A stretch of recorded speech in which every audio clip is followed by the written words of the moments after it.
नमस्कार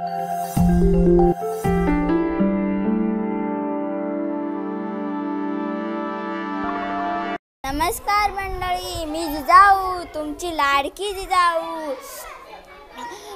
मला खूप आनंद होतो की तुम्ही माझी जयंती आजही एवढ्या आनंदाने व एवढ्या उत्साहाने साजरी करत आहात। हे पाहून माझ्या मनात तुमच्याबद्दल एवढा आदर व माया आहे। हे पाहून माझा जीव हेलावतो।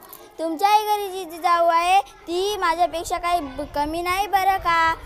तिलाही थोडा आदर द्या, तिलाही थोडा विचारा, तिलाही काही हवं नको ते बघा। माझ्या लहानपणी मी जशी कन्या म्हणून लाडाकोडात वाढले, माझ्या आईबापांनी जे संस्कार दिले, सहनशीलता, धैर्य, संयम हे गुण दिले, तसेच राजानेही मला युद्धाचेही धडे दिले। तुमच्या घरी जी जिजाऊ आहे ती पण तिच्या बापाच्या घरून तेवढेच संस्कार घेऊन आली आहे। असं पुढे माझा विवाह शहाजी भोसले यांच्यासोबत झाला। सोपं नव्हतं शहाजींची पत्नी होणे। शहाजी नेहमी युद्धावर जायचे। शहाजी खूप पराक्रमी व शूरवीर होते। नेहमी आदिलशाही व निजामशाही यांची सरदारकी करायचे। त्यांना खूप वाईट वाटायचं। माझ्याही आणि यांच्याही मनात यायचं की आपण आपलं स्वतःचं स्वराज्य निर्माण करावं, अशी दुसऱ्यांची गुलामगिरी करू नये। पण स्वराज्याचे खरे संकल्पक तर शहाजीराजेच होते। हे स्वप्न उराशी बाळगून शिवाजी राजांना रुजवले। असंच ना तुमच्या घरी जी जिजाऊ लग्न करून येत आहे तरी ती परिस्थिती स्वीकारते, सगळं काही समजून घेते। तिच्यासाठी पण तिच्या मनाची घालमेल होते। तिच्याही मनात खूप सारे प्रश्न उगवतात। तीही खूप अस्वस्थ राहते। असंच ना तुमची जिजाऊ लग्न होऊन तुमच्या घरात येत आहे तरी परिस्थिती स्वीकारते, सगळं काही समजून घेत असत।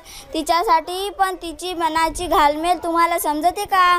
नाही, उलट तुमच्यापेक्षा तुमची स्वप्न करण्यासाठी धडपडते। शिवाजींचा जन्म झाला, पुढे त्यांच्या शिक्षणाची, त्यांच्या पालपोषणाची जबाबदारी सोबत काही विश्वासू माणसे शहाजी राजांनी पाठवले। दादाजी कोंडदेव यांनी शिवाजी महाराजांच्या शिक्षणाची सुरुवात केली। माझ्यावर फक्त शिवाजींची जबाबदारी नव्हती, तर पुण्याचा कारभार पाहायचा होता, सगळ्या जनतेला आधार द्यायचा होता। पुणे सुपेमध्ये शेतकरी कामगार यांना विश्वास द्यायचा होता। वेची राखा झालेल्या पुण्याचं रूप पालटायचं होतं। केवढी मोठी जबाबदारी होती। अशी जबाबदारी तुमची जिजा पण पाहून पाडते ना। घराला घरपण देते, घरातल्यांची काळजी घेते, मुलांच्या शिक्षणाकडे लक्ष देते मुलांच्या घरात, तेव्हाच तुम्ही बाहेरची कामे निर्धास्तपणे करता येतात। शिवाजी मोठा होत होता, माझ्याकडून रामकृष्णाच्या गोष्टी तो ऐकायचा, त्यातून कसे वागायचे हे समजावून सांगायची। राजा नसायचा, संतांविषयी त्याच्या मनात आदर होता। भाला फेकणे, तलवार चालवणे, घोडेस्वारी ह्या गोष्टी छोटा शिवाजी आवडीने करायचा। वडील सोबत नसताना आईला वडिलांच्या जागी ठेवून तो प्रत्येक निर्णय घेताना माझा सल्ला घ्यायचा। प्रत्येक गोष्टीत माझ्या प्रसंगात काय करायचे हे त्याला चांगले समजत होते। पण मला विचारणे, माझ्याकडून सल्ला घेणे, काय निर्णय घेण्याची मी सांगितले तसेच करण्याची जणू काय सवयच होती ती शिवाजींची। अशी आपली आज्ञा म्हणून सगळं काही स्वीकारायचं। तुमच्याही घरी असेच आहे ना? तुमची मुले तुमच्या जिजाऊंचं सगळं ऐकत असतीलच ना? का नाही ऐकणार?